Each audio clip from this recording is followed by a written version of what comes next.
there, my name is Teni Brant, and welcome to Speak Dicely, the podcast where I get together with other tabletop enthusiasts and we speak dicely together. Last week we talked about preparing for a campaign, and one of the key points for a player to prep is their character. There are many choices a player gets to make: what class they want to play, their race, establishing their background, and how they fit into the world, among other things. A lot of these choices are options in the player's handbook, but how do we make these options feel unique for our character? Coming back today to talk with me about how to build some characters are Dallis, Mackenzie, Logan Cracknell, Matt Gostin, and Michael Piscitelli. Hello again, guys. Hello. Hello. And Merry Christmas. Yeah, Merry this is Christmas. coming Oh out yeah, I guess it is. on Christmas. Nice. Oh, it's so festive. Merry Christmas happy and holidays. or other holidays that you may or may not celebrate. That's right. So, awkwardly enough, so I think, Dallis, this is your fourth episode in a row appearing on. I know, Teni. I was going to say, if you want to invite me to just be a permanent guest, that's totally fine with me. You don't have to keep asking me every week. Oh, fantastic. I could just take a step back. I can leave Dallis to do the podcast. I still won't pay her. I got you. Oh, it's all it's all coming up roses. Oh, Wait, you're not But- paying the rest of them? Ooh. Wait, should I have damn said it. that out loud? I think he's just not paying Dallas. That's what we've learned. Yeah, it's just yeah, Dallas, you're the only one not being paid here. Why is this gag coming up every episode? Oh my god, I'm gonna look like such a jerk. Well, I'm going to say, Denny isn't paying me in real money. He just promised me 50 gold every session we play D&D together. My character is going to be loaded. Wait a minute. That Yeah, sounds and I even get paid in better. friendship, so like Aw. I would rather be rich in D&D than real life. Wow. but wouldn't you rather be rich in friendship as well? Paid in exposure. No. Oh, well. Well, I guess That's too friendship. that's too real. Too real. Oh my God. D&D. No. Yeah, we're here to talk Right, about. we're talking about characters. That's right. Oh, so other than this bunch of characters I got with me on this podcast, we're going to talk about characters in D&D. So I'm sure the people at home are wanting to know, after we've just finished talking about having like a session 0 last week, preparing a campaign and beginning to invest in a longer story, what kind of process do you guys go through to develop your character for a campaign? And does it always feel the same? Absolutely not. No, Oh god. never. Yeah, no, it's always different. Sometimes it's like so in the last campaign I played in that Denny had ran, my character was this person named Saren. She was like 13, 14 years old, hadn't aged for a few years, had been, magic had happened. And that idea came to me years before, where I looked at the Awaken spell and was like, oh, what would be interesting is if someone at a very young age had been awakened by the spell, even though the spell cannot affect people. And so they're incredibly intelligent, but there's a backside to it. And the backside was that, oh, they're going to be stuck as a child. And so that was how I came up with that. But then in a campaign that I'm in recently, I'm pretty sure the first character I came up with was just because they had released that artificer subclass, the armorer. And I was like, it's Iron Man. What if I make Iron Man, who is just, okay, but like alcoholic Iron Man? He's not going to like people, but he'll work That's with just them. Yeah, except for, past Disney accusation. But it was like, sometimes it's like a character that I like in a show, and I was like, I'd like to play that idea and twist it around. Sometimes as a character that I'm developing right now, it's the process is, let me write paragraphs upon paragraphs about the history of this character, and oh, this has led to this, which will lead to this, and now here's where they are. But what was, someone who's an elf, what's like 500 years of their past? So yeah, it's for me, it's always different. Yeah, I would definitely agree. I find sometimes, like, I'm thinking of some of my favorite characters I've ever played. And we did Eberron. The character I made in that one, Saffron, one of my favorite characters ever. I think I was very inspired by the world of Eberron in that case. Like when we did our session 0 and you kind of explained like the world to us, and it's the morning that happens in Eberron. Yes, thank you. Like that really inspired that character, and she had a whole backstory of like her family lived in the world where this or in the city where this explosion had happened, and her family was most likely dead, but she, wasn't 100% sure of that, and it like really influenced everything about that character. That she thought like her family could still be out there somewhere, but she was very sad, and that that backstory that I came up with that character is one of my favorites I've ever played. And it was very, very inspired by the story and the world. And then other times they're jokes. Like when we did pirates, you were like, hey, we're going to do a pirate campaign. And I was like, wouldn't it be funny if I made a cat for a water-based campaign? That'd be so funny. And then we played that campaign for 2 years because Logan told me it was going to be one-off adventures. And I was like, haha, it'd be funny, play cat on the water. And then everyone else built fun water-based characters. And, and that was a character that I had to kind of retcon a backstory onto later as we decided that this campaign was going to become a bigger thing in the world. And then most recently, I've created a character that is the daughter of a previous character. And that's a whole other character building experience, because that was really interesting. That was a really fun one to do because I was really trying to blend the two parents into this child. And I was trying to figure out what elements can I take from each parent to put into this character. And it was the first time that I felt like I didn't have like total free reign, but kind of having that limitation made things a lot more interesting, like design wise for me making that character, because I had to make like specific choices. I couldn't just do anything. So yeah, it's totally different every time I do it. Yeah, I find for me, when I make a character, typically what I'll end up doing is I'll think to myself, okay, what do I want to do per se? And I mentioned this in the last podcast before we realized, oh, wait, we're going to talk about this. But whenever I think about what kind of a character I want to play, I think about what it is that they're going to do. So there was one character concept I came up with where this character was a seamstress, but that was just a front for being an assassin. And they they were a rogue that was the new like psionic one that had come out in Tasha's book, and the whole concept was these psychic blades that they create, they don't leave a mark. So whenever they go off and to find a mark to kill off, they don't leave any sort of trace of that they've been there. And being a seamstress, they were also really good at making a disguise for themselves, so they could blend into any sort of surroundings. So that's usually where I start with what I kind of want to do with characters. But then there's also the joke characters, like with the pirate campaign. One of our friends had mentioned a bunch of like silly classes that were like rhymes of each other. So I made a fluid druid who was a water genasi druid. And I didn't know that's how you came up with that. That's what? awesome. Really? It was all joke No, characters. you never told me. That's hilarious. Them. I thought Yeah, you were like, like, it's I a water-based thing. Well, yeah, but Oh. also like I saw that and I just thought it was so funny and I had to do it. It was Adrian, a person who comes up in every podcast. He came up with the idea originally, and he had a bunch of them, and they were all just so funny. I couldn't not do it. But now then I it want to ended up being make a Vogue A Rogue. Rouge Rogue. Vogue. Oh my god! Oh my god. Also, I'm putting down a podcast rule. If anyone mentions Adrian again without him here, I am putting the D&D cup of shame into the mailbox and sending it to you. No.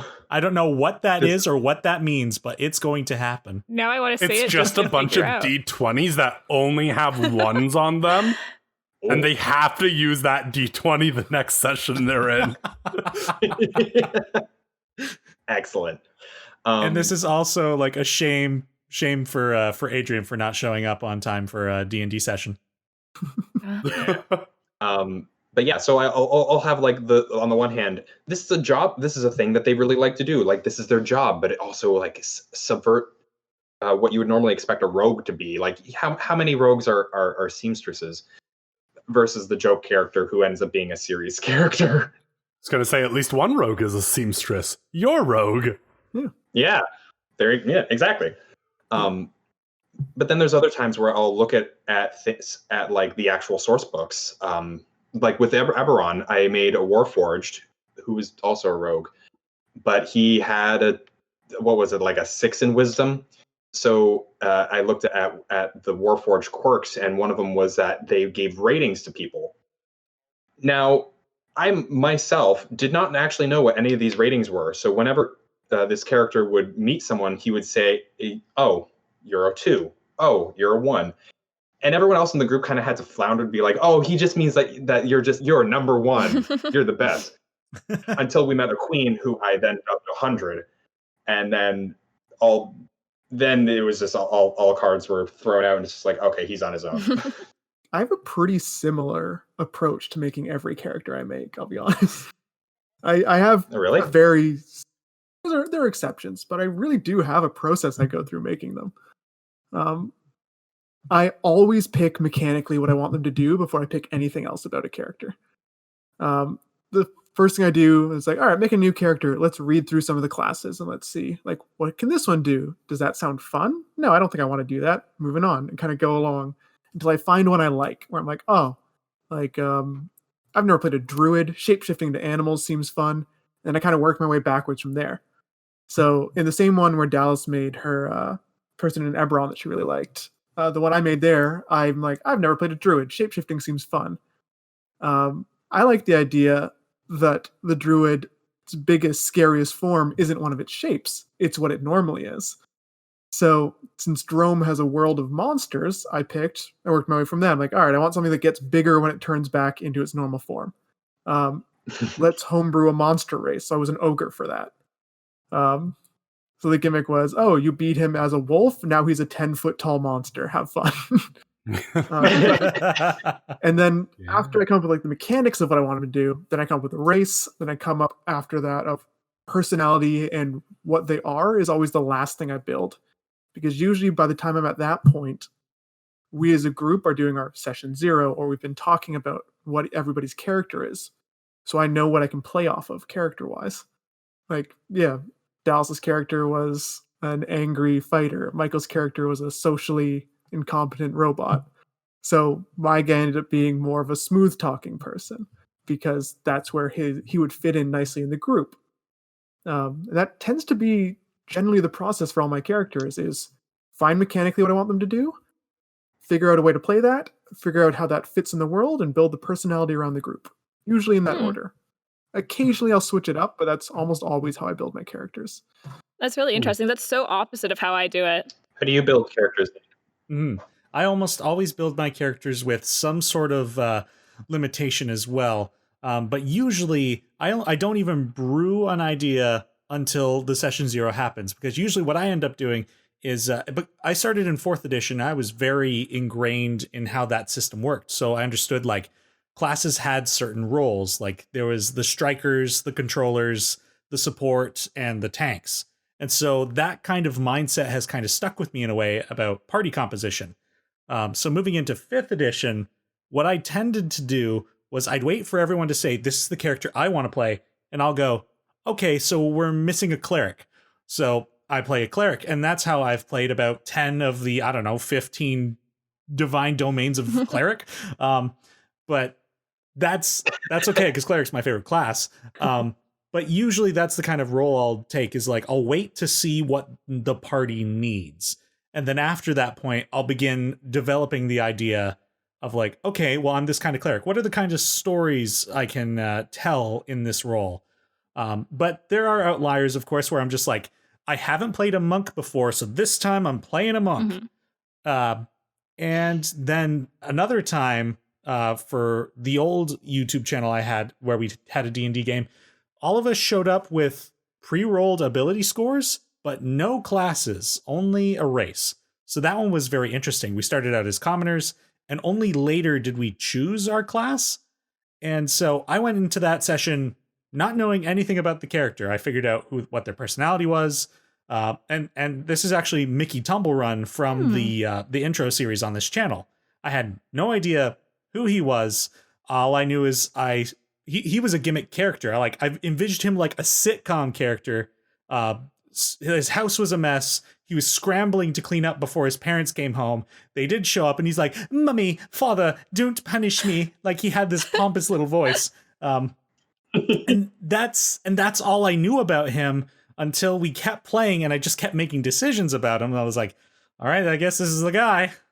Yeah, that's like the exact opposite for me. It's personality is the last thing I make. No matter what it is, that's the last. I don't care if I overlap a lot of the time with like classes because we can talk about this later. But yeah, I find like you can have the same class and different personalities and have very different play styles. But if everyone has the same personality and different classes, it can be a very similar play style. So I usually build a character mechanically and then build my personality around the group.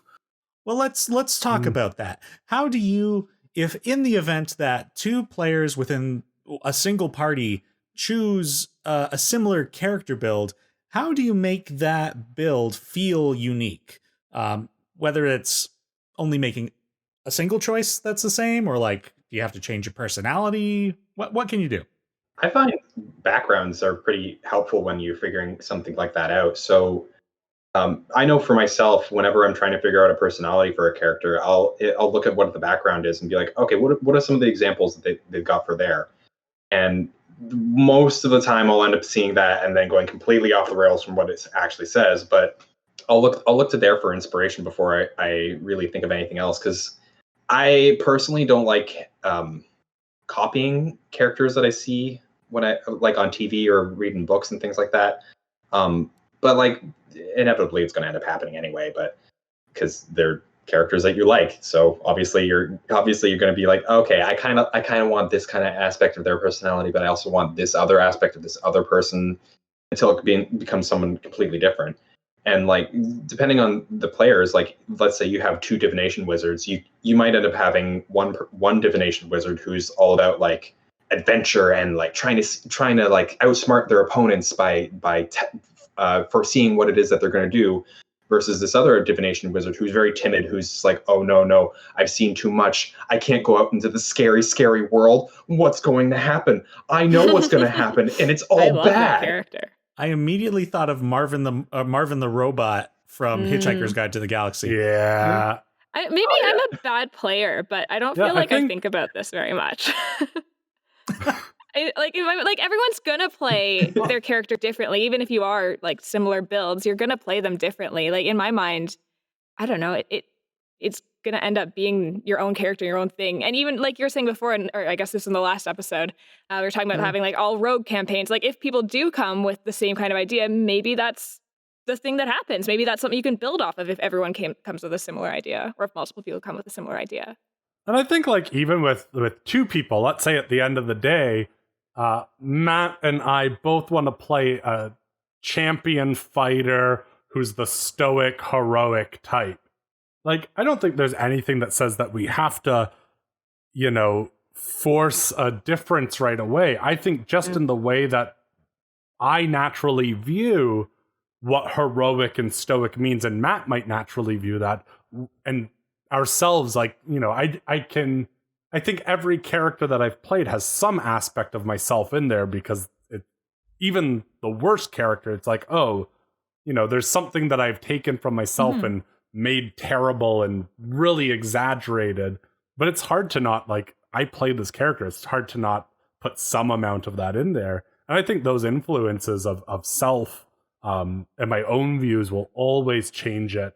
And it's why, we have so many stories that are the same, like between media and tabletop games and everything, and characters that are the same in those. But we still like seeing those stories because someone's take on that idea will change it. But if like I were to view it as like a mechanical, how do we make things different? Someone who's right into D&D and might not feel comfortable with all the aspects of role playing and is just like looking at it like a game.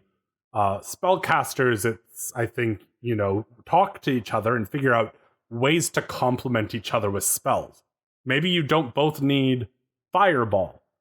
Someone takes lightning. Great. One of you has, when they're clustered, one of you can get, they all lined up.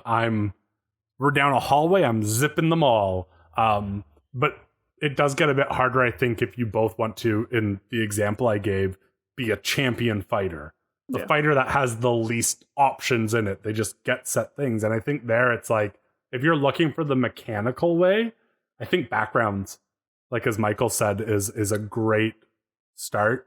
And I think if at the end of the day, you choose the exact same background, the exact same race as another one, you choose the same race, you choose the same class and subclass, I think then you have to just rely on the fact that you two are different people that view things differently. Your characters will end up being different. Or it could be cool.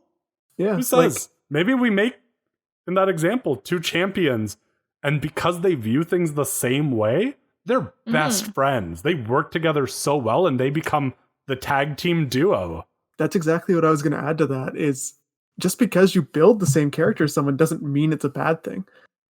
True, a lot of the times it does really suck for you if your character, if like anything you've built that you're good at, turns out someone else has built a character who does the same things but better than you. Like, then you're out of luck. You're like, all right, they'll do all the things I would do. But you can play that off in good ways as well if you're willing to work more cooperatively instead of viewing it as more of a competition. Is if we go back to the champion fighter example, we pick the same race, class, all that kind of stuff, but maybe we have a different stat spread. Maybe Logan's champion is all about strength, my champion's all about dex. So he's the strong stoic, goes in, fights things with a sword, where I pick things off from a distance. Or even if we did both build the same sword character, you could just make them a team. They're the strong, stoic fighting duo. So you guys work together. The goal is that you two are partners in this. Someone does the task, the other person helps them in the task. And it can flip-flop like both ways. Like, oh, we got to open this door. Logan's character is going to force it open, and my character is going to help him force it open. Or, we have to jump this. I think Logan gives me a boost so I can get over. As long as you can play it off like with the other players, you can have a lot of fun playing the exact same character, essentially.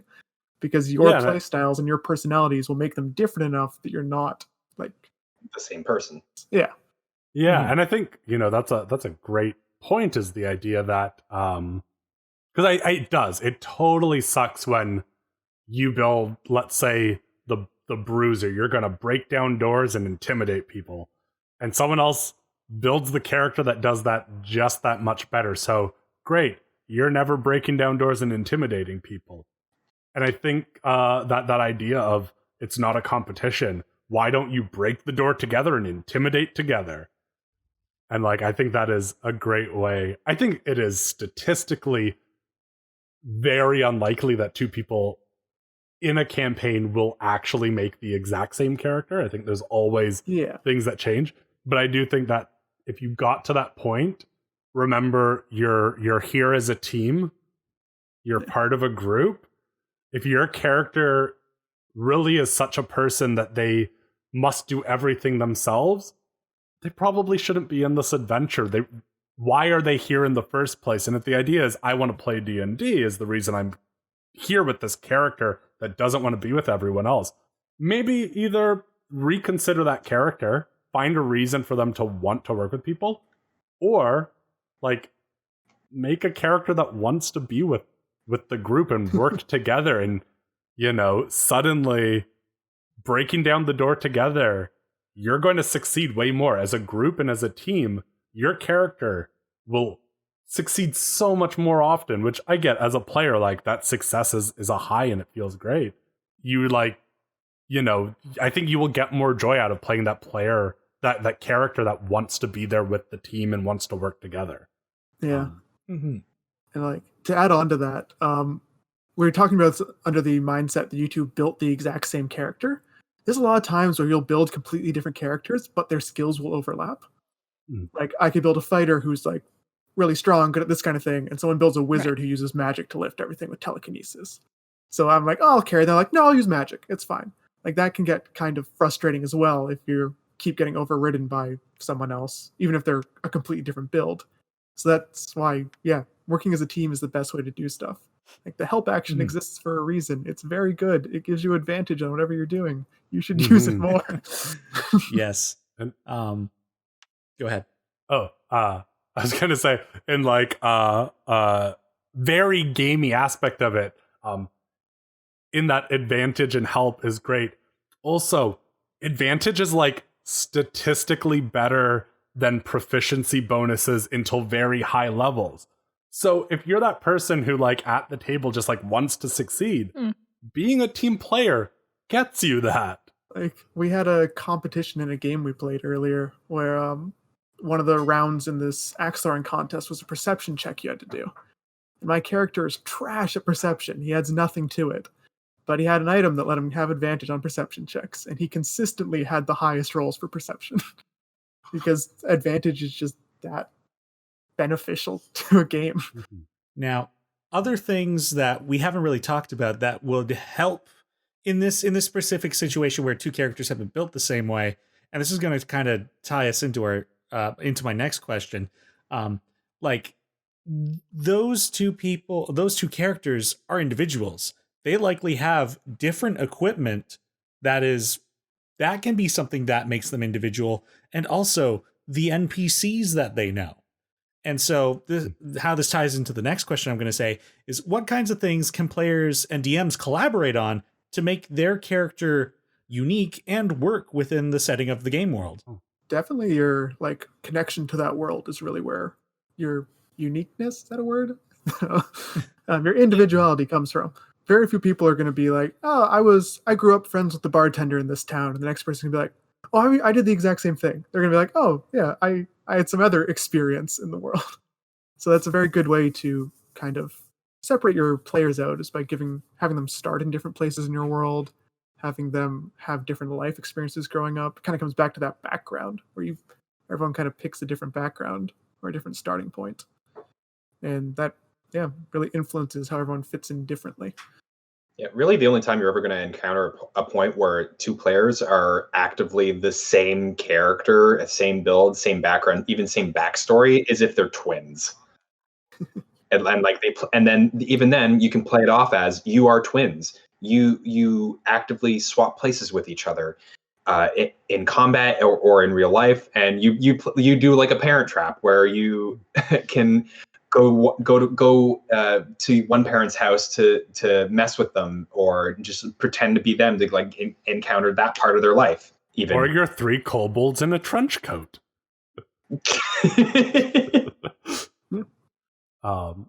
Yeah, I think like players and DM collaborating together to fit into a setting. With Saren, this idea I had for a character of she is this incredibly smart child at the end of the day who's going to adventure. Like, you know, if you really thought of like, oh, how a child would fit into D&D, it's like, great, they're going to be useless at everything. You're going to have a terrible time as a player. But Denny and I collaborated on how did she get to be where she is, which created this beautiful, like, you know, story. I was the obnoxious teenager who thought I was smarter than everyone, but I was. But I also went throughout the whole campaign of like Saren's journey being like, her parents were part of some weird cult that believed in some weird gods, that cursed her essentially. And as she's living with this problem, she was like, gods don't exist. Science, like knowledge, magic, that's the thing. And by the end of it, found out that her parents had been essentially contacted by the god of magic to make Saren to become the next god of magic. And her whole view had changed. And like the only reason that things like this could happen was because, you know, Denny and I from the beginning talked about like the character idea I had. And then Denny was able to run with this thing, which then, as I found out, like as it went on, it suddenly in those like last two sessions changed the view that I had that my character had been running with for so long of my parents were terrible people who did this to me, to, oh my God, they were essentially like, they knew something big was going to come. they made such a huge sacrifice to do this. I have to honor that and like fulfill this role. Also, as the smartest person in the room, I get to become the god of magic. Hell yeah. So yeah, I think like, talk those weird ideas. There's nothing in the rules that say that I should have been allowed to do the thing I wanted to do. But I brought it up to Denny and we ran with it. And it is still to this day my favorite character I've run. I still think about that campaign and that character and the adventure that we had because I got to explore this crazy idea I had by talking, like by bringing it up right away. And something that came of that character too, when we were doing your character build, was like, you're like, I wanted to be this stunted growth young girl who looks much younger than she is and is incredibly intelligent and incredibly magical. And I was like, okay, and you want to be human. Well, here's what we'll do. Mechanically thinking, we're actually going to make you a gnome because they are inherently magical. They're short. They're intelligent. But we'll plaster over gnome and say you're a gifted human. So you had the statistics of a gnome, but in the world you were a young human. And just as easy as that, we made something new. Yeah, just like figuring out how your person fits in the world really does shape them. Like going back to how I make my characters, like I said, I start mechanically and work my way back from that. In the pirate campaign, I remember looking through stuff and found the Sun Soul Monk, which essentially is just a Dragon Ball Z anime character. You're a guy goes around punching stuff, can shoot lasers from your hands. That doesn't fit in a pirate-themed world. So the next thing I did, I'm like, all right, mechanically, this seems like a lot of fun to play. How do I flavor this and fit it into the world in a way that would make more sense? Eventually what I came up with was I made a deep sea fish, essentially. And he's bioluminescence, so you can like shoot off his lights, is the way I played it. So in that world, then I'm like, all right, I made a guy who's a deep sea fish. Like deep sea triton is the thing. I'm like, what reason would he have to be up on a boat instead of down in the water? And I just came up with something quick. I'm like, all right, he from a nation exiled. Done. And all this stuff just so I could figure out how mechanically I wanted to play this. I worked my way backwards into building a role for him and a backstory in this world that the DM is able to pick up and run with. Like, yeah. Instead of just being something like, oh, he's from somewhere else so he can shoot lasers. I'm like, how does this work into the world? How does this character's personality fit into this? Yeah. How does he not stick out like a sore thumb? I think everything you're describing is a really important part of character creation as well, like talking with your DM, but also talking with other players. I'm just going off the rails now, but I find like I get a lot of inspiration and a lot of like how my character is going to be by talking with like the fellow players, even outside of a session zero, just like one-on-one. I know I've come to Matt a few times where I'm like, okay, I want to play a spellcaster, but I don't want to be a wizard. Give me something else, Matt. You got this. So, collaborating with other players and with your DM will help you create that character that fits into the world and is unique and different. I found working with Denny, also creating characters recently, has been really interesting because Denny comes back to you, like he doesn't let you just talk. He's constantly like poking you back as a DM. He's constantly like, oh, but what about this? How would she feel about that? What do you think about this? What if this happened, right? And he's constantly like pushing you to think further with your characters as well. So I really appreciate that in building characters alongside a DM as well. And that also helps you, always tie it back into a world and understand how she fits into this whole thing. Yeah. An interesting note on why I do that kind of thing is in my educational training to be a theatrical designer, I was trained to just be constantly asking questions. And one of the books I read was called Forwards and Backwards. And it was about analyzing stories kind of from the end and then asking the questions that kind of that might have resulted from the moment you're at to the moment previous. Like it focused a lot on Hamlet. And it was like, why did the ghost of Hamlet's father show up? The moment before is like, there are two guards wandering the castle walls. Then another question might be, why did the ghost of Hamlet's father show up to these random two guards? So it's like, being able to work backwards and find the answers to these questions, I find is the most, in my opinion, the most effective way to create a cohesive and very convincing character and story. Yeah, very theatrical thinking. No, but I think, liked it. I think it's important, to like, if you make a choice, ask the why. Mm-hmm. Yeah. I don't think you need an answer to everything. Some choices can simply be because that sounds fun. But, I think the more that you play this, the more that you do want to start delving into those deeper things behind it. Because eventually, just because it sounds fun, kind of, I think, stops fulfilling the same, drive that it used to. Yeah. Because it's fun stops being fun. I will give one little caveat to the because it's fun. A second question you should also think is not as important, but sometimes can be. Is this going to be fun for the other players? Mm. Because a lot of time you build a character that you think is great, but if they don't have good like group dynamic, they can be fun for you and terrible for everyone else. Like say you're a character and you're like, I want to make a guy who's a pickpocket. He steals from everything. He's really sneaky, all this. If you go around just stealing from all your friends, they're going to hate playing with your character. Or if you have to constantly bail them out of jail. Yeah. Like, is this going to be really annoying for everyone around me? It's also a good way to think about it. Or a character that's constantly staring at magic that in a world where magic is illegal. Yeah. Someone who has no concept of consequences. I think the thing with that, and I almost think the opposite to a level of Matt.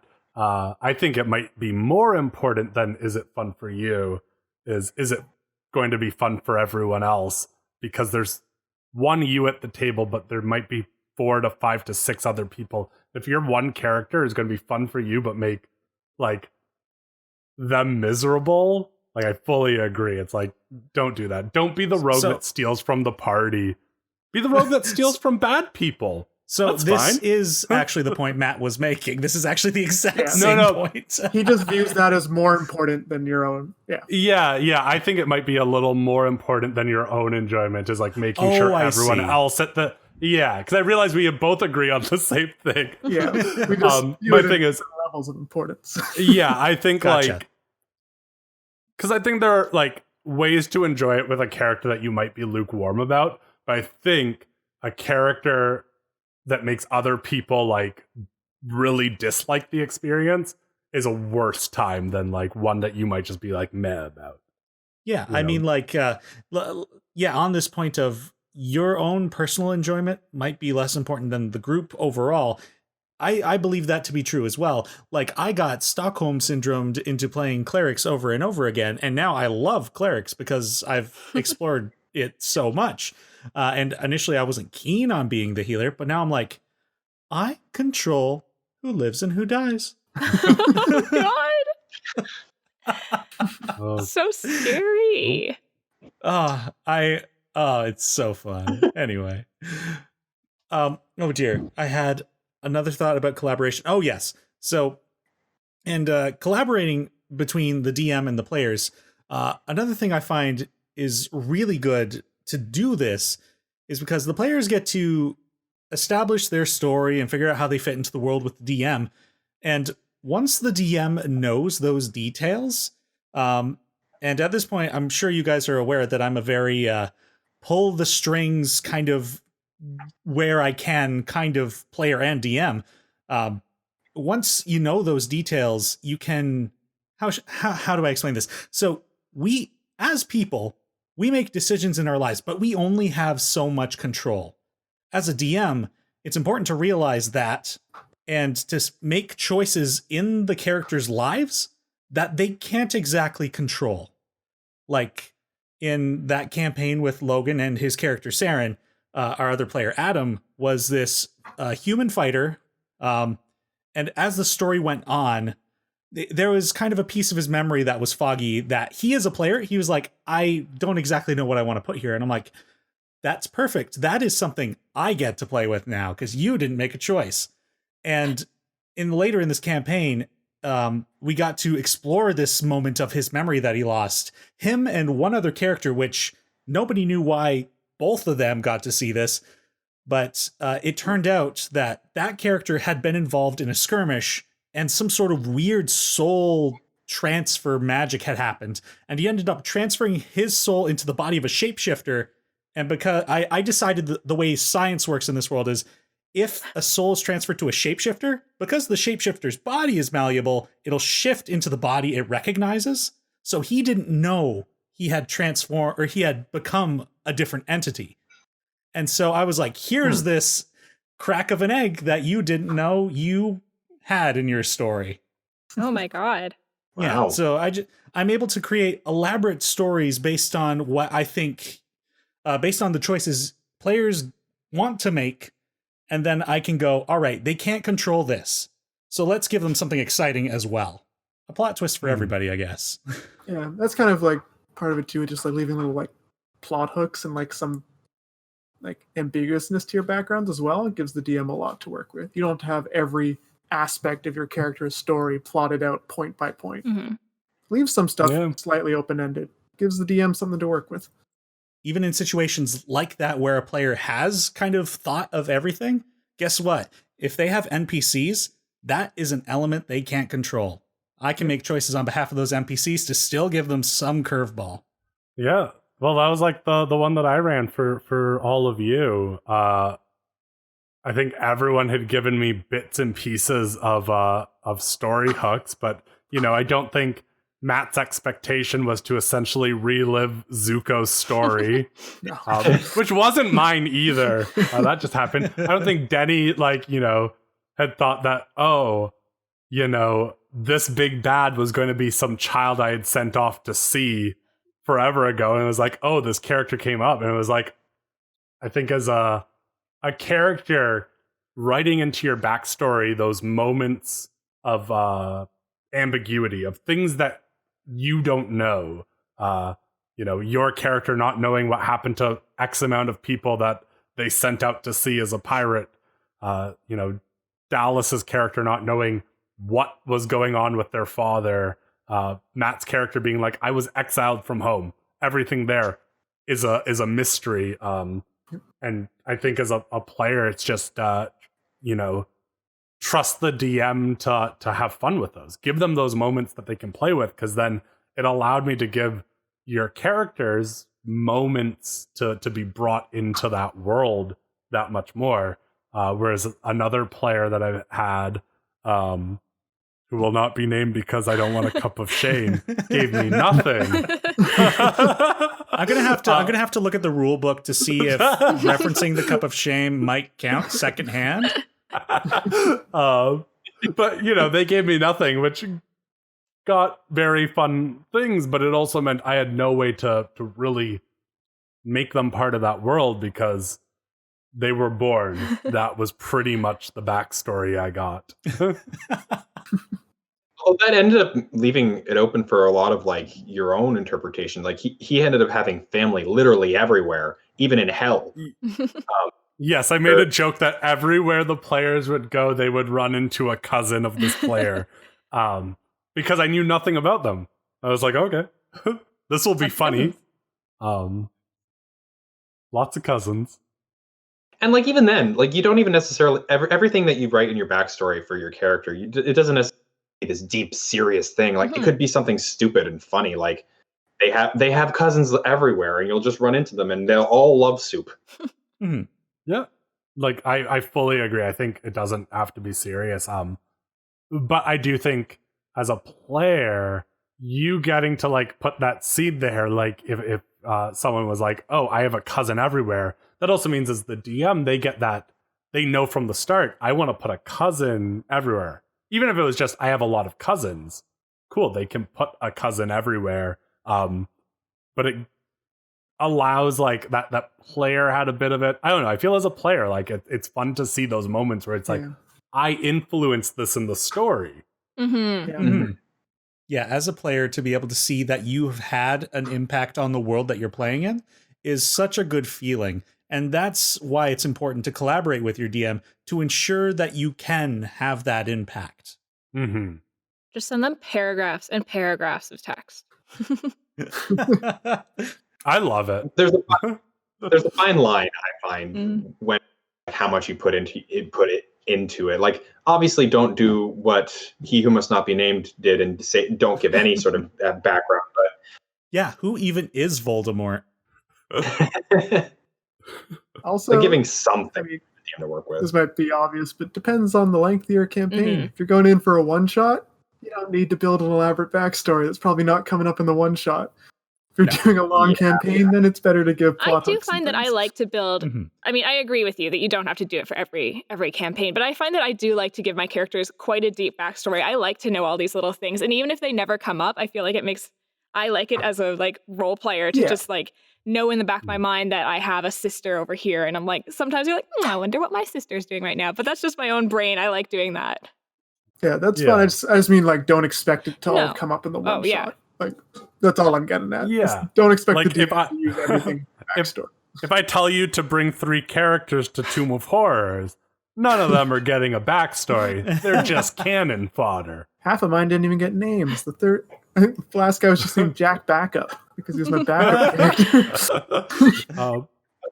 But also I think in the realm of what we create as backstories, and this kind of goes into those like talks of like what level did you start at and stuff. If you start at level like 1, 2, or 3, was your character really a kingdom saving knight? Mhm, that's true. Yeah. Like, don't have the adventure happen. I think before the table. Yeah. Unless you're starting at like level 10 or something, where it's like, okay, I need to figure out how they got here. It's like, your character's level 1, they weren't saving kingdom and royalty unless it was a fluke. You want the adventure to be those moments that you're having now, because it's hard to, I think, explain how someone slew a dragon, but now they're a level 1 fighter. I actually I do agree that the most exciting part of your character's journey should usually be the story you're telling now. But if you do really want your character to be someone who was maybe a soldier or did something in the past, there are ways to make it work for low levels. It can be tricky and weird. Like I did one which kind of worked out, where I had a character who was like an ex-soldier, like in a military. He was like a decently high-ranking guy. But the way I did it was he got a horrible injury during the war. So the reason he's level 1 is because he is very weak, very crippled from that. And as he levels up, he's healing from his injuries. He's getting back into like fighting shape, like that kind of thing. So there are ways to play it off, but yeah, in general, you don't want to have the most exciting thing that will happen to your character already happened in your backstory. That's a clever way of doing it. I did a similar thing for Logan's pirate campaign with Theodore the gunslinger, in that like as I joined you guys, like I treated level ups instead of as gaining a new ability as more of a revealing a little bit more of what I'm already capable of. So I was kind of like this hyper powerful character the whole time, but as we were getting together and like knowing each other, I was like, all right, now I'll just kind of show off that I can do this thing now. Until the point where I started multi-classing into Artificer, at which point I was like, I'm actually really bad at this, and now I'm going to focus on it. Yeah, so there are ways of doing that kind of thing. And some backgrounds, like EA Player's Handbook, like Folk Hero, for example, it talks about like, oh, you're somebody who's like overthrew a tyrant or something like that. I recently made a character who were a wizard, but they were part of some war, and they were just kind of like were lookouts on the outskirts of the battlefields, and they saw this massive army. Their whole folk hero thing is that they're the one, they're the British is coming, the British is coming. They're that guy who ended up being turn the tides of this war, and like they don't even necessarily have to be a big thing. It could just literally be, I ran away. I ran really fast and really far, and that was it. Yeah, I have a folk hero character too, where like I took the thing where it's like, you slew a great beast that was attacking the town, and it's not like he went out and killed a dragon at level 1. He just fended off a bear. It's just for the town that's big. That's a horrifying monster for a bunch of villagers to run into. But like, yeah, think about scale and scope again. Just All right. So with all that aside, we have now talked a lot about building character, and hopefully folks at home, that has helped you all a little bit as you prepare for your own campaigns. But I want to play a game with my guests. Game time. Ooh. So, Oh boy. once again, we have a new game coming up for today, and I'm going to require you guys to break up into teams of 2. Normally, that's not how I would work this, but we have 4 guests, which I think is perfect. So, what's going to be happening here today? If you're aware of the feuds that occur between families and associated game shows named after these kind of things, well, some podcast hosts take these kind of concepts and twist them to fit into a D&D perspective. This is Not So Dice, the Family Feud ripoff.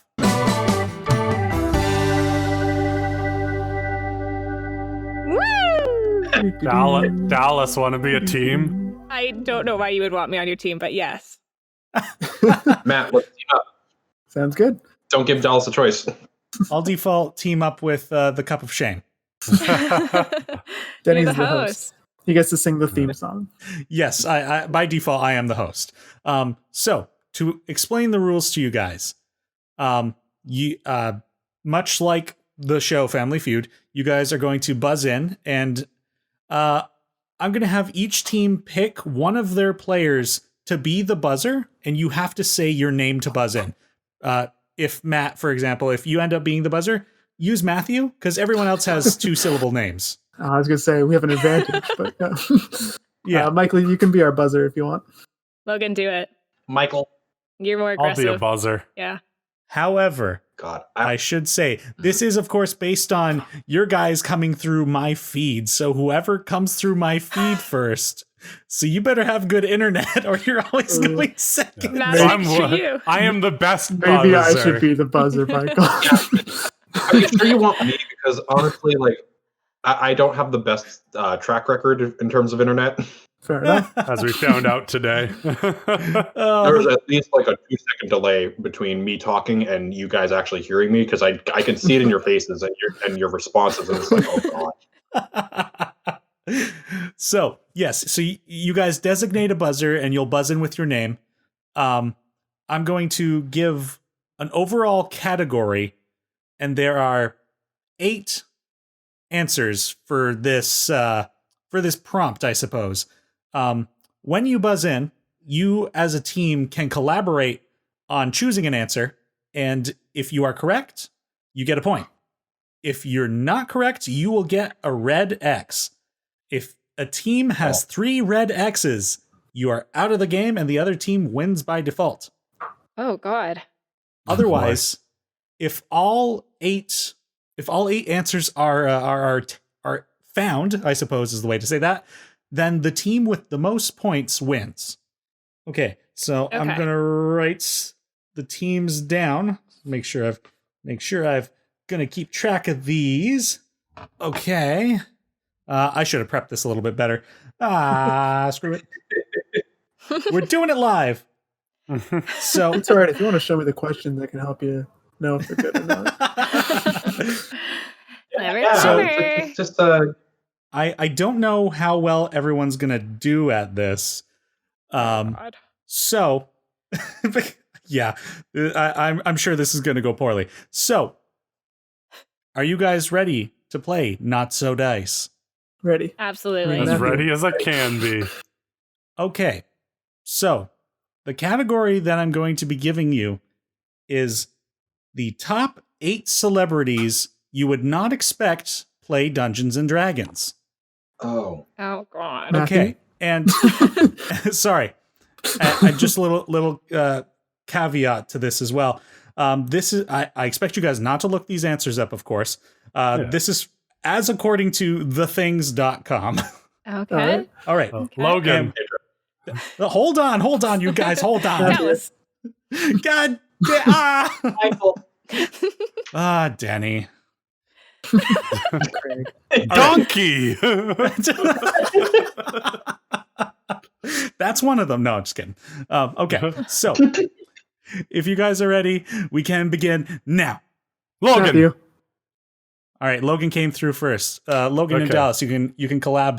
I'm gonna give you like So- 30 seconds. So wait, my question is, do we just give one of the 8 or are we trying to get all 8 right now? I mean, just one of the 8. Okay. You get a point for every one you get correct, or you get an X if you don't. Cool. I feel like we gotta Vin start Diesel with girls. is my thought. Oh, because that's unexpected in general. Well, collaborate firstly. So like Vin Diesel is unexpected because Yeah. he's Vin That's Diesel. true. That's true. But he has written he wrote a preface for one of the like D&D books. That sounds like a great answer to me. 'Cause I don't actually know anyone who plays D&D, so I'm just gonna throw random celebrity names out there. So if they actually play D&D, then definitely we should go with that answer. Yeah, so I'm gonna throw Vin Diesel as mine. All right, is Vin Diesel in the top 8? Unfortunately, on this list, he ranks number 10. Oh. So that is an X. I forgot to mention that there is a rule in which if a team gets it incorrect, the other team gets to steal. So Matt and Michael, you're up. Michael, the only one I knew was Vin Diesel, I'll be honest. Actually, I'm pretty sure the Rock actually also plays D&D. I remember reading that him and Diesel actually play together. So I thought they I'm hated going to say, each other. really? Let's try it, though. Why not? What's the worst that could happen? Dwayne Johnson? Dwayne The Rock Johnson. Dwayne The Rock Johnson, is he on the top 8? Not according to this website. Unfortunately, that gets you an X. Yep. Pretty sure that's the Damn it. reason they have 2 Fast and the Furious franchises now. Is because the 2 of them couldn't work together, so they just each took half the cast in different movies. Oh, wow. That's hilarious. Okay. That's why Hobbs going and to- Shaw is a thing. So before somebody buzzes in, I'm going to give you guys a clue because this is a very general topic. A lot of them start with names that start with the letter J. Jay. Matthew. Michael Oh, got it. Michael, you're not Matthew, you're Michael. Matthew's your brother. I know. I'll allow it. Since 3 of the 4 people here have now said Matthew, I think we got this, Michael. I think Josh Groban. He's a name that collaborate? starts with J. I mean, I can list off J names, but I don't know if any of them will be right. So sure, why not? All right. Josh Josh Groban. Groban, is he on the top 8? That is a second X. Okay. Can we get through your game with no right answers? Yeah, I know, right? Oh, boy. Yeah, I was like, I'm this like, is what about, like, a Jennifer J. Lawrence. Like, I don't know anyone who plays D&D. Sure, let's go with it. Let's go with Jennifer She Lawrence. seems like she might. It's a J name. Probably. I don't know if she's in this list, but I assume that she'd play some D&D. I'd D&D with Jennifer Lawrence. Is Jennifer Lawrence in the top 8? That is the second X for Team Logan and Of Dallas. course it is. This seems impossible. Oh my god. Okay.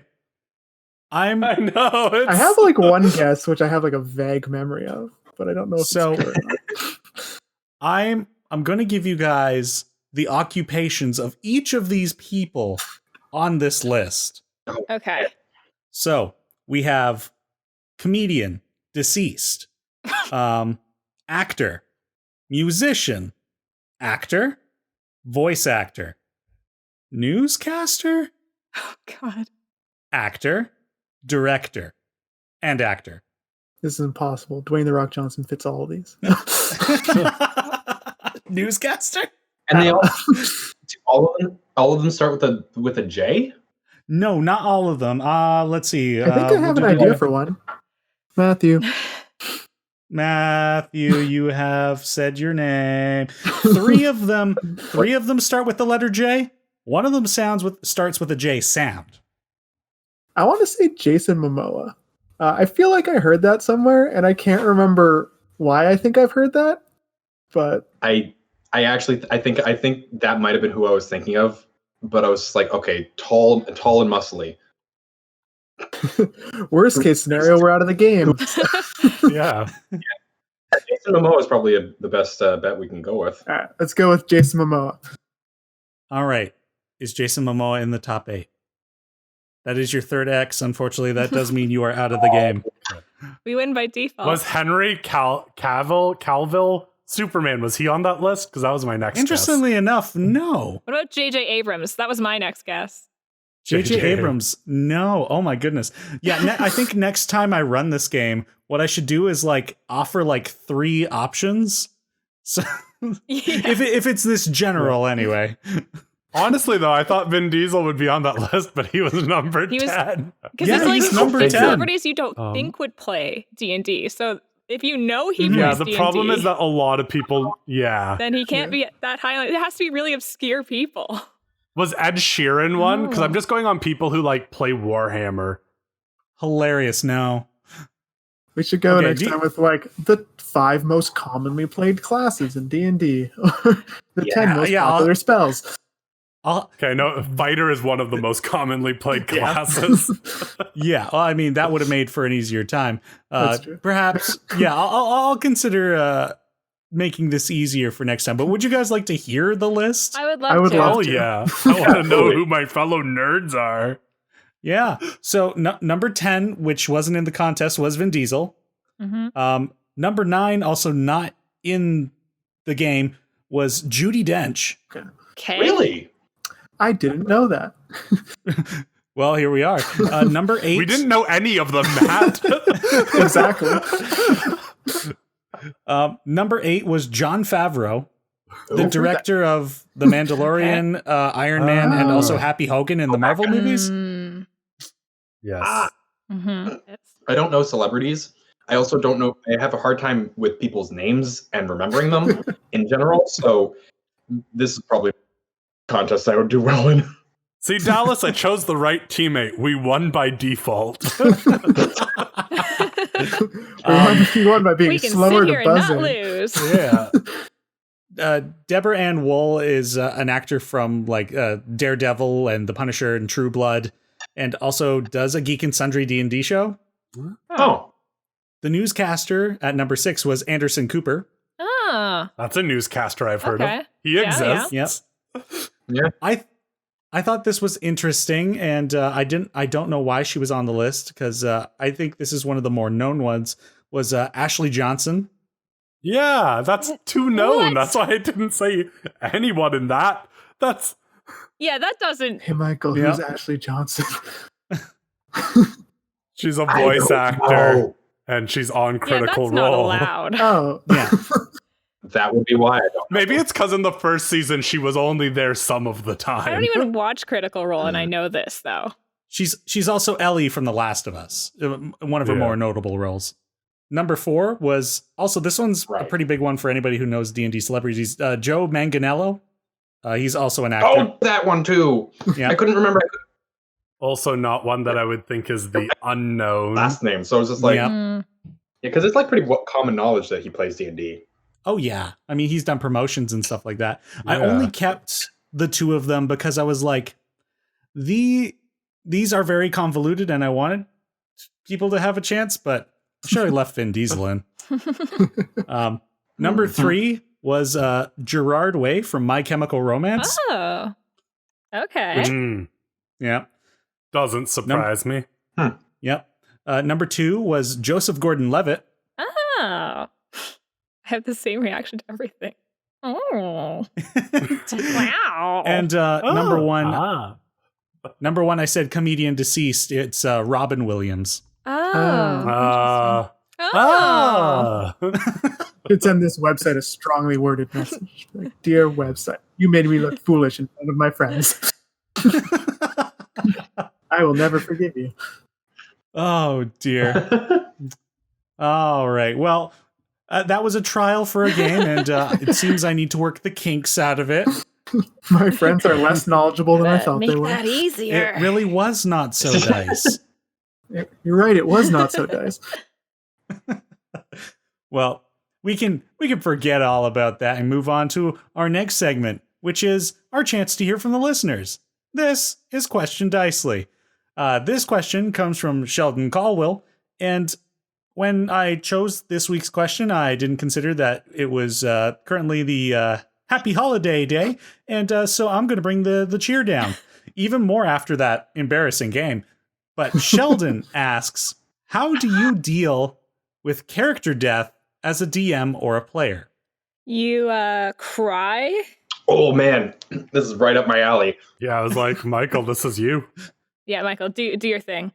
Well, honestly, I've had so many characters die that at this point that they've all died in such random, ridiculous ways. I've had one character who who accidentally died because he went down, he crit failed on his turn, and then immediately afterwards was the opponent's turn, and we were fighting like these hellhounds and spewed out fire, and I happened to be in the cone, and then I happened to die because that was an automatic fail. So that was, but that character also happened to be feeble-minded as well. So happens a lot to you. there was just nothing going well for that guy. Yep, I've had it happen 4 separate occasions. How did you deal with that? I was sad, but then this was probably a bad example because I'm shot. But like after, well, this is awful. I didn't get to have any sort of like epic save. I didn't get to have any like anything. I didn't. He just died in the most like kind of painless way, actually, really. And then I've had characters who just kind of like fizzle out or get murdered by other party members who, oh God, it's him again. He who must not be named killed me in a campaign. I ran that campaign. It was great. Yeah, that was actually one of the few times where I actively had given up and said, okay, you know what, just kill me now. There's no way we're getting out of this. I dealt with that by making a new character who tried to be better than my last character. They really did, and then they ended up drowning because they didn't because they dove in to try and save a child while wearing heavy armor from drowning. So maybe I'm not a good example because I've just had so many characters die that I'm desensitized and I just kind of give up afterwards. He doesn't know how to deal with it anymore. I was like, honestly, if you guys have a way of dealing, like give me answers because at this point I don't even know anymore. Too many have died. Well, I'm on an interesting end. I DM way more than I play, and I've only had in one campaign, I had multiple characters die. I had 2 characters die in the same session. And the one died trying to do something silly, and I was like, whatever. And, you know, like, talking with the DM after, I wasn't even mad or anything, but, like, they were like, I probably should have just let you do the thing. And I think, yeah, if a death isn't from like combat or a really good story beat, I think as a DM, it's not something, unless the player has some idea, it's not something I really want to do. Like, ooh, you do something silly, but you're going to fail so spectacularly you die. But in that same session, I had another character die, and I just said, I'm not rolling a new character. This character had a twin. That's who I'm playing. Because in the 1 second I ran them before they developed in any way they died, I was like, this is their twin. They're coming in because I'm not sitting here doing this again. Which was totally like, I think everyone was like, yeah, that's pretty reasonable. You came and you died.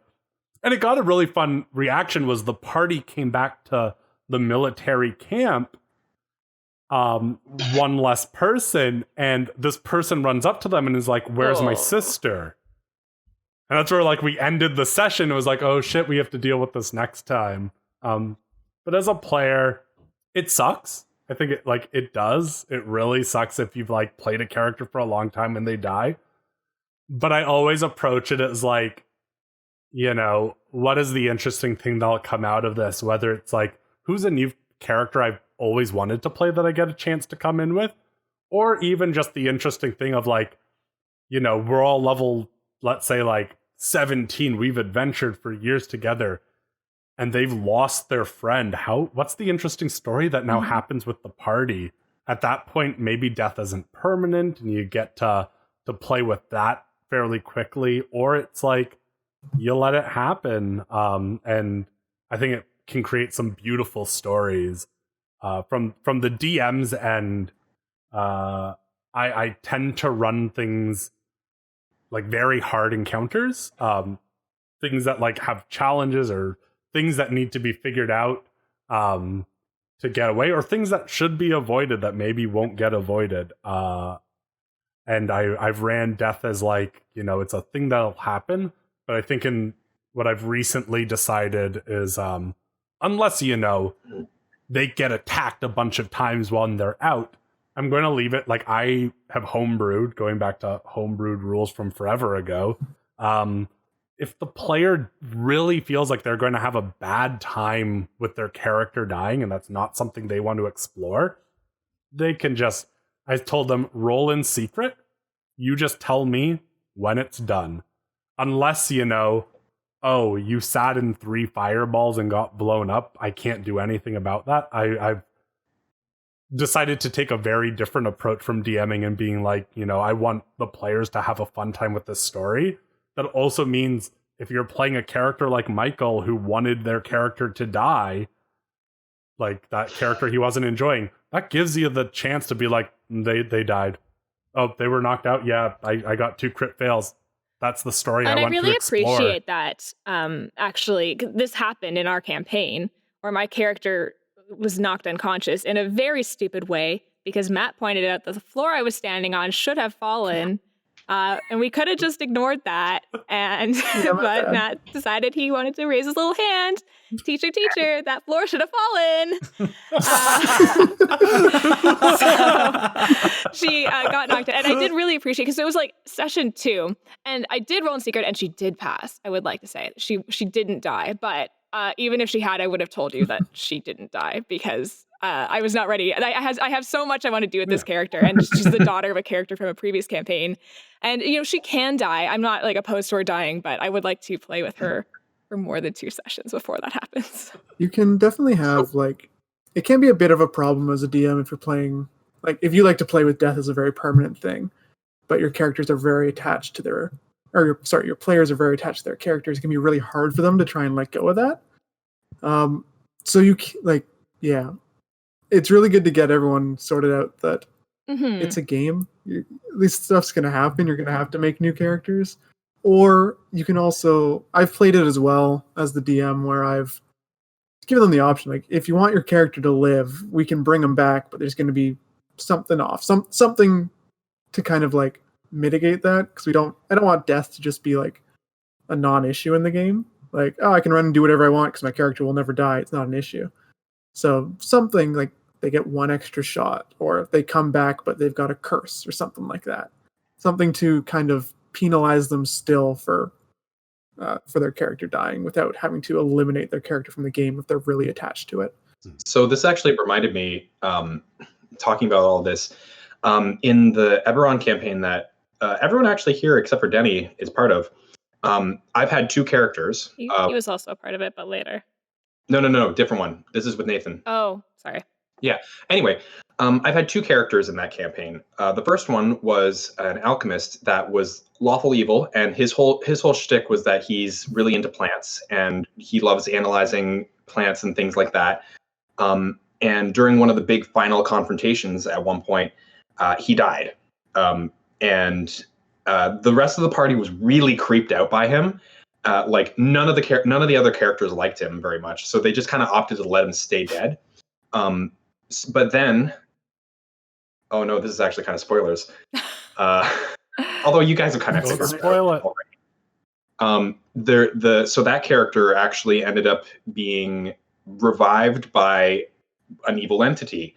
I'm not playing that character, and I'm now playing another character entirely. But the previous character that I had, that one way of dealing with character death is maybe they're not necessarily dead. Maybe they're actually an evil person, and they've made some sort of deal, and now they're trying to they've come back to life, and now they're actively trying to take over the world. Versus the other character I played, who in that same campaign who died and then was brought back to life, but he came back with an obscene fear of eyeballs. Like, he hates eyes, and he's even gone so far as covering up his own eyes with a pair of goggles that he found in his adventures, so he doesn't have to look at his own eyes. So that actually ended up lending itself to a very kind of a character arc for him, because now he's actively going to a psychiatrist who happens to be a Nothic, which is a creature that is humanoid, tiny, but also just one gigantic eye right in the middle of their head. So that caused some fright for that He character. went to therapy with Mike Wazowski. Basically. You could lead character death if they're brought back, or if they're kept dead, could even lead into different stories that happen in the same campaign world.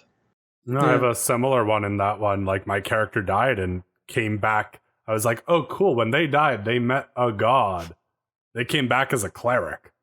They're not a fighter anymore. Their stats, they've changed as they died. They're not as dexterous as their body suffered some wounds, but now they fight for Bahamut. You can, especially if you're playing with people, I don't know, sometimes like younger kids really don't like the idea of their character getting killed off. But you can still like remove them from the story, essentially. Like, death doesn't have to be death, it just means your character retires. Your character has to go and like rest up, so you have to play a new character for a while, or that kind of thing. Like, there are ways to get around it without getting the character out of the story for dying without them actually being dead and gone forever. They can still be a part of the story, usually just controlled by the DM instead. Yeah, this is an element that's, again, important to kind of establish what the expectation of death in the campaign is going to be in the session 0.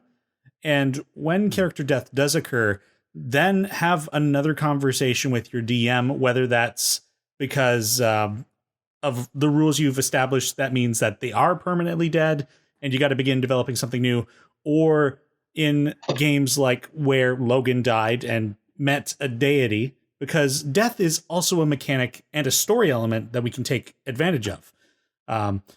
I've sat down with players after I've accidentally killed them, and I was like, okay, do you want to bring your character back, or are you fine creating a new one? And in this situation, they said they wanted to come back. So it was like, okay, great. So you're a sorcerer of wild magic. So here's what we're going to do. I described to her this vision she experienced when she was in the afterlife, and something had happened that then brought them back to life. They had a terrible scar that marked them, and there was going to be now new story elements that came from this kind of contract that was established. So there are, and then of course there's also like, there are in-game ways already to bring a character back. There are spells specifically designed to bring characters back from death. I played a wizard in a campaign with Michael and Matt, and I was killed by a dragon. This was the one where I was Michael's teacher. And that was a really funny night for me, because I remember I got killed and I was like, well, I guess I'm dead. I wasn't too sad about it. And I literally had friends coming over who weren't playing D&D. So I was like, this is my chance to literally leave the table, hang out with them. I remember I left for an hour and went for a walk with them, came back to the house, sat down at the table. And it turns out during that time, they'd gone on a quest to like capture the soul from a bandit and put it in my body. And so I came back to my character being revived. I was like, what is happening? I remember that. And I remember the moment so well. It was like I came back, I was on the back of somebody's horse being chased through the desert by a giant skeleton snake with somebody doing like an orbital laser on it. I was like, this is crazy. What happened? Yeah. Right. Yep. I remember. That's so fun. I think that talk of death being an interesting like part of the story with that wild mage, like thinking back to when you DM'd for me, Denny, and my character's story. Yes, they got to make it through the entire like campaign. I played with them from day one till the end, but their story ended with them dying, and they had to accept that. And like literally, it was dealing with that. It was like talking to the players. I couldn't tell them what was going to happen, but I like was vaguely like, things like, we've come this far, like what would you be willing to risk to get the thing? And when the other players were like, we've come this far, we have to risk it all, I was like, cool, I have to accept I need to die to end this. Which then like the last session I had like, everyone got their epilogues after, but mine was like that last moment was saying goodbye to the players. And that's still like one of the most impactful moments of D&D for me, that heavily revolved around my character's death. So I think as a DM, it's also a thing like, and I was given, as the player, I was given the agency. I have the choice. Do I want this or not? But as the DM, I think it's a very cool element to explore in that aspect of like, you put it in the player's hand. They get this great thing, greatness will happen, but it will cost them their life. And do you take that? And Yeah, character death can be quite the traumatic experience, especially if you haven't experienced it before. And it's not uncommon to be saddened by the loss of a character that you've invested so much time with. So dealing with it, just talk to your DM, see how you can work it out. But sometimes the answer is you got to make a new character, and eventually it will happen where you might have to do that. So just kind of bracing yourself to understand that D&D is a game, and sometimes the characters will die, and that's the end of their story. But that's okay. It might actually not be the end of their story, but you got to keep moving forward and open yourself up to a new story. I remember the time I died and became a vampire. The time I died and became a werewolf. I kill you guys a lot. As the epitome of I roll low numbers, there was a fight we had. This was with that druid I was talking about earlier, where I wanted him to turn. He's a big ogre when he wasn't a beast. He got downed immediately, and I rolled my death saves. I rolled the number 3 times in a row. Died immediately. Nothing else happened. But we were fighting vampires, so instead of dying outright, I got to come back as a vampire, which was a weird way to have to play my character from that point on. But yeah, his death and subsequent change was pretty impactful on his character and the story going forward. Can I just say my favorite character death we've ever had was one of yours, Matt, where you were down and you'd rolled 2 successes. So the party just kind of assumed you'd be okay. And we all just started talking about other stuff as you continued to roll your death saves. And then you like rolled like a 2 and then a 1 and just died. And everyone just like was like, we were like just chatting about stuff, and you're like, and I'm dead. And we were like, what? You were fine. Yeah. Oh my God, that was my favorite. There was so much opportunity for any one of them to save me, and no one did. We just assumed you were going to be okay. Yeah. Yep. No, but then we keel-hauled him because we thought, oh, water makes him feel better. What if we drag him behind the ship? An amphibious character, so like, put him in water, it's fine. So they just dragged his corpse behind a boat for a few miles, and then they decided, no, this isn't working, and they just cut the line, left him in the ocean to die. Oh my God. If you want the opposite of an impactful death, that is the epitome of the like least impactful death you can have. Well, what was really funny about that character too was they were kind of an antagonist for the party as well, who reluctantly worked with them. So I don't think it was an an unnatural reaction for them to be like, he's fine. Okay, he's not fine. Throw him overboard. Yeah, that was a character where I built him knowing that I wouldn't be able to make it to a lot of sessions. So I built him as a merchant who they could work with occasionally. Like he'd have jobs for them, so he'd hire them to do stuff. And they didn't like having to share their money with anybody, so they hated the character. And I'm sure if Theodore had went down, that might have been the same fate that would have befallen him. Because we built very similar characters in that set of being like an NPC that would come around every once in a while. But exactly, yeah. You'd only played with him for two sessions. It was fine. Moral of the story: expect your character to not. Yeah. To not be moral of the story is. Moral of the story: your DM. You're not dead, or you're not safe until you're safe. Deal with it. They're not gonna roll. Yeah. Oh, I thought you were going to say moral of the story is your DM tells you it's a joke campaign. It's not going to be a joke campaign. That's fair. All right. I think we got to wrap things up here, but thank you guys so much. This was a hilarious exploration of the many times our characters have died. Cool. We got to go play some D&D. Yeah. Indeed. To the players at home, if you want to submit a question to Question Dicely, send an email with your question to dicelychannel@gmail.com. Include the letters QD at the start of your subject if you want your question to get read on the podcast. Also, let me know how you'd like to be shouted out, and if you have a social media handle that you'd like me to shout out as well. If you'd like to follow my guests with me here today, You can follow them, Dallis, on Dallis the VA on Instagram and Twitter. Dallis spelled Dallis, VA as an actor, and also Dallis Mackenzie on YouTube. Logan can be found as LCKraken on Twitch, Twitter, and YouTube. Matt is on Level Up on YouTube. And Michael can be found as Michael Pishy4 on Instagram and Pishy4 on Twitter. Thank you guys so much for coming on the podcast. I'm not going to ask if you had anything else to plug because last time you didn't, so I'm assuming this time you last don't. hour. Nope. No. Thanks for having us on. Oh, yeah, I'd also like to plug the Cup of Shame. Please, nobody mention He Who Must Not Be Named. Otherwise, you will be getting that in your stocking. I just want to know what it is. Oh no. Time to go play with him. Indeed. Yeah. So, thank you everyone for tuning in to Speak Dicely. Hope everyone stays safe this holiday season. My name is Teni Brant, and I hope to speak Dicely with you again soon. Happy holidays, Merry Christmas, and a Happy New Year. Bye-bye. Bye. Love you Holidays, guys. Happy holidays. Bye. Bye. The Speak Dicely podcast is produced by Teni Brant. The intro and outro music were created by Salik Brant. If you enjoyed this content, be sure to subscribe to the Dicely D&D YouTube channel. There you can watch our previous episodes of the Speak Dicely podcast, as well as watch our introductory series on how to play Dungeons & Dragons. You can also follow us on Twitter, Instagram, Twitch, and Facebook at DicelyDND. We'll see you next time on the Speak Dicely podcast.